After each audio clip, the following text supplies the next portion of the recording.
Hi friends, maybe today we could talk about hope.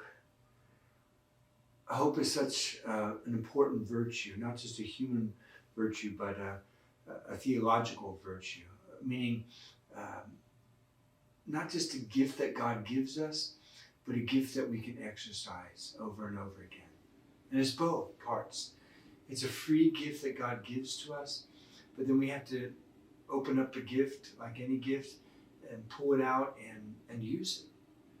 So it's probably one of the greatest gifts that God has given us, and one of the most important gifts that you and I have to exercise every day, especially in this world today, right? Especially in this time when we have so many things that are challenging our ability to hope. The politics, the pandemic, the economy, and then the violence in the streets, the civil unrest, let alone any stuff that is going on in your life personally right now or my life that is causing fear or anxiety or just to want to hunker down and shut down and pull away from the world. There's a hope that lies before us. And I want to get into that. I'm spending some time with Hebrews, been praying with Hebrews a lot. And in Hebrews 6, St. Paul tells us about a covenant, in fact, a promise, being even more specific, that God is going to swear an oath. And it's interesting how the letter to the Hebrews, the author, he says this. He says that when God made the promise to Abraham, since he had no one greater to whom to swear, he swore by himself. So there's, we kid around that you shouldn't swear by God. And in fact, we shouldn't. It's in the commandments. We shouldn't take God's name in vain. We certainly shouldn't swear by him, if we're not intending to keep our promise or we're not capable of keeping the promise. Like when we're in the court of law and we hold up our right hands and I swear to tell the truth, the whole truth, and nothing but the truth. Well, we're swearing by the name of God, the Word of God. There's no human person that what God is saying, and Paul is helping us to understand in the letter of Hebrews, for God to swear by in the universe. There's no other being by which he can swear by. So he swears by his own name. Now, hold on to that, because a little later on in chapter 6, St. Paul says this. He says that in Jesus Christ, he intervened. He intervened, and it's impossible for God to lie. Now, the way in which St. Paul tells us that God intervened into human history is he intervened with an oath, a holy vow, a holy promise, a covenant. And it's immutable, it's unchangeable, because of the very nature of who God is. He's not going to be able and will never change that oath. And ultimately, that oath that he offers us is that he will save us. Now, in the Old Testament, the covenant had to do with, because God hadn't fully revealed the realities of eternity and of heaven. That's ongoing revelation and ultimately fulfilled, and we get a more complete vision, the most complete vision in Jesus Christ. But in the Old Testament, as God is forming his people Israel, for them, the benefits of being in a covenant relationship with God is that they would live a long life. They would have land. They would be prosperous and so on. And that, for them, was the fullness of life, because of it's still kind of developing what it means to be in Sheol or in the underworld, in in the life that comes after our life here on earth. Now, I take the time to say a few things about that, because when Jesus Christ comes and he's the fulfillment of all God's promises, and he is able to give a better covenant, as St. Paul points out, the most excellent covenant, that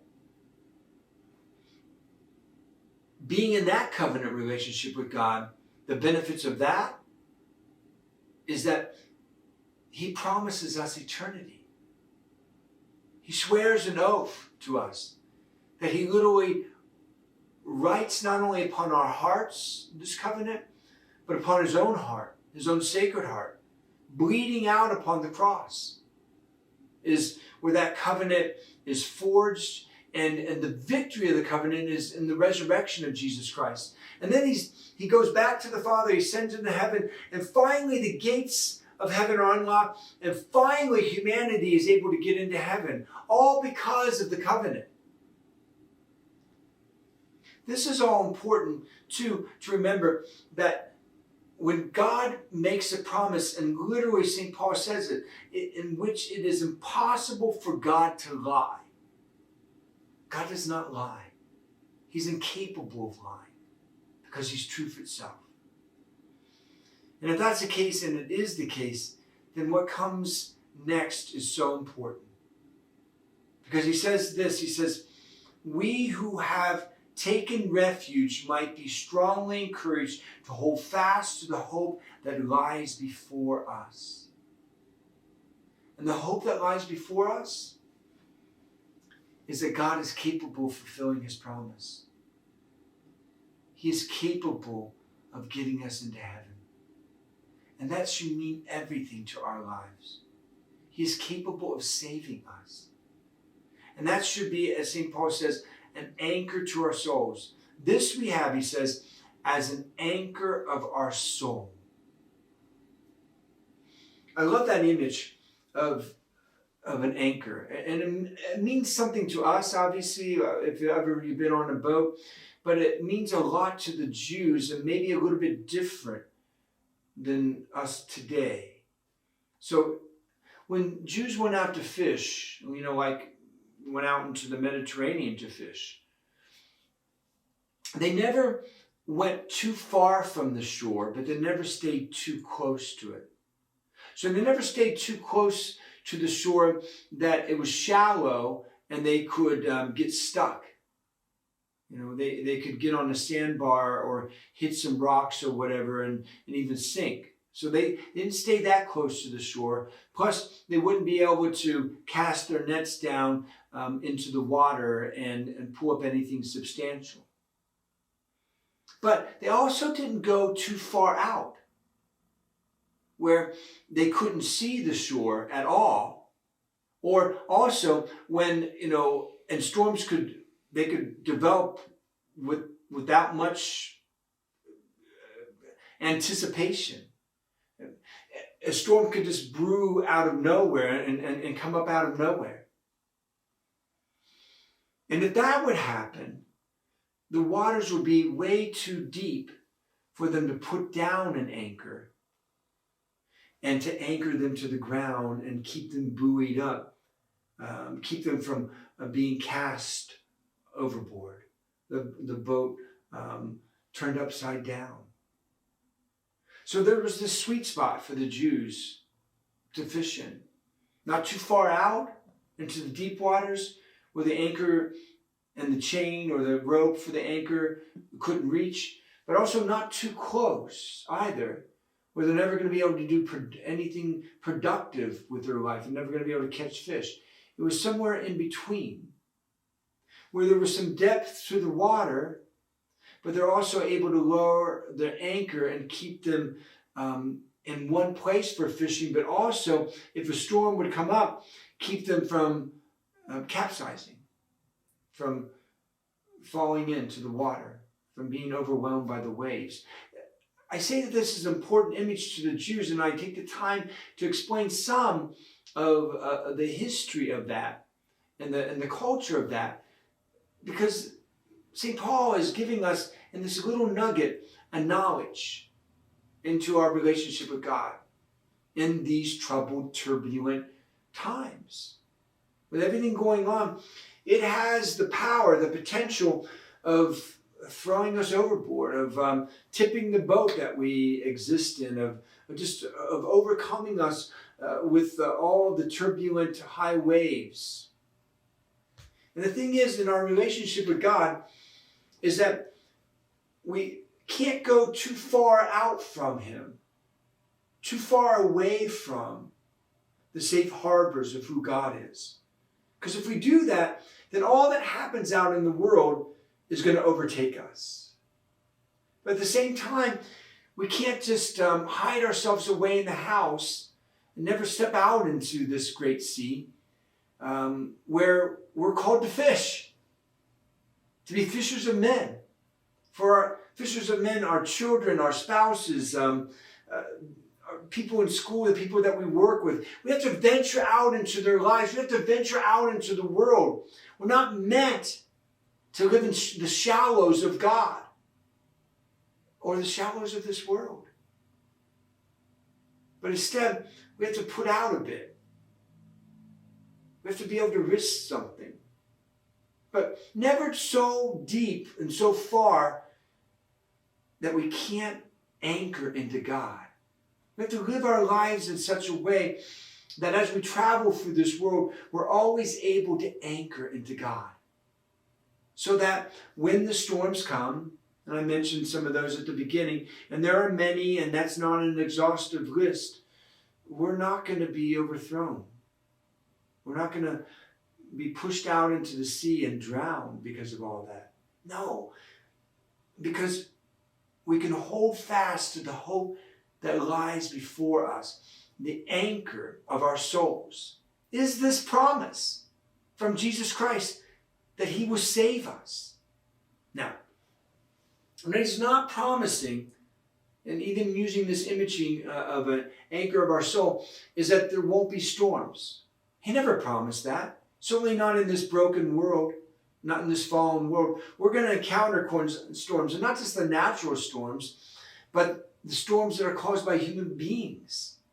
The storms that are caused by sin. The storms that are caused by fear, by ego or selfishness. Whether they're storms that we cause, that, we can not only experience storms in this world caused by others, but we can be people who start storms. No, he never promised us that He'd save us from storms. But what He's giving us here in the letter to the Hebrews is an anchor to hold on to.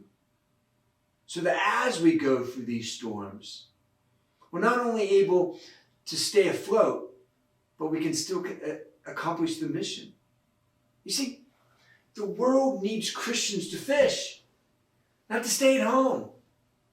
And the world needs Christians to fish rather than just be swept out into the sea and to be lost, where our voice and our witness, our testimony and the authority that Christ has given us is drowned out. The world needs us as Christians to be in that sweet spot where as we travel through the world, we can always anchor ourselves into God and His promises. And remember, St. Paul says that when he makes a promise, a holy oath, when he swears, he cannot lie. And so he says to us, I'll always be with you. I love you. I have my grace for you. There's power in my name. I have a plan for you, a purpose for you, a place for you. And on goes his promises. And not just for eternity, but here and now. And so we hold on to that hope that lies before us and that is right at our feet and available to us. And when we live our lives in this way, then not only are we not going to be overtaken by despair or despondency or giving up or shuttering ourselves away, giving in to fear, becoming paralyzed, doing nothing with our lives, or just being swept away by it all and drowned in this sea of whatever, not just of the stuff I mentioned at the beginning, but also a sea of pleasure, a sea of distractions, a sea of busyness, a sea of our jobs, where we're trying to forget the craziness around us. Any one of those things has the potential of sweeping us away or shuddering us away from the truth. And the truth is that we were made for this time. You and I were made for this time. The reason why you and I are in this world at this crazy point of history is that God did not create you for 1888 or 1550. He created you for the 21st century. And He created you to go out into the world and to fish. Not too far away from Him, and not doing anything with your life because you're afraid. He created you for here now to fish along the shores of this world. For men, for women, for children, in our society and our culture. And any time when we're out there fishing in this world and the storms come against us, and sometimes those storms are other people simply because we're living our Christian life, we will not be overtaken by those storms. We will hold on to the hope that lies before us, that when we fulfill our mission, then we will be able to come into eternal life. And the anchor of our soul that keeps us anchored to Him here and now until the day in which He will carry us to a new shore, the shores of heaven. But until that time, we have to fish the shores of this world. When God makes a promise, St. Paul tells us, He never lies. Let us hold to that promise. And then we will be able to fulfill the promises that we've made to Him. Because when He promised that He would be our God, we promised that we would be His people. Until next time, guys.